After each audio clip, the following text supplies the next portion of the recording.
ಸಂಗತಿಗಳ ಅನಾವರಣ. ರಸ್ತೆ ಮಧ್ಯೆ ದಗದಗಿಸಿ ಹೊತ್ತಿರುವುದ ಕಾರು. ಸಂಸ್ಥೆ ಬಳಿಯ ಪಾಲ್ಗಲ್ ತಿರುವು ಬಳಿ ಘಟನೆ. ಚಿಕ್ಕಮಗಳೂರು ಜಿಲ್ಲೆ ಕಳಸ ತಾಲೂಕಿನ ಸಂಸ್ಥೆ ರಸ್ತೆ ಬದಿಯ ಟಿಂಬರ್ ಮರಕ್ಕೆ ಡಿಕ್ಕಿಯಾಗಿದ್ದ ಕಾರನ್ನ ಎಳೆದೊಯ್ಯುವಾಗ ಹೊತ್ತಿಕೊಂಡ ಬೆಂಕಿ. ಕಾರಿನಲ್ಲಿದ್ದ 4 ಪ್ರಾಣಾಪಾಯದಿಂದ ಪಾರು. ಕಳಸ ಪೊಲೀಸ್ ಠಾಣಾ ವ್ಯಾಪ್ತಿಯಲ್ಲಿ ಪ್ರಕರಣ.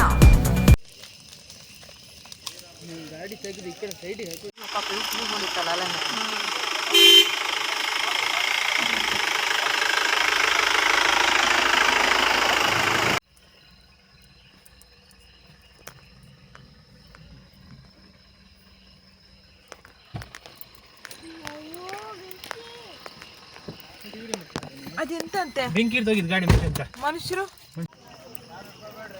ಅಣ್ಣ ಚೂರು ಗಾಡಿ ತೆಗೀರಿ, ಲಾರಿ ಹಿಂದೆ ಬರ್ತಿದೆ.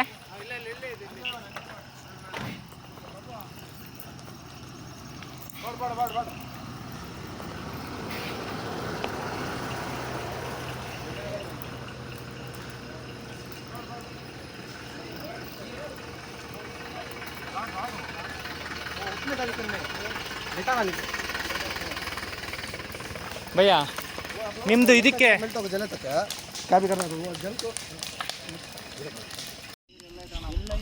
ನೀರು ಯಾವುದಿಲ್ಲ ಅಣ್ಣ.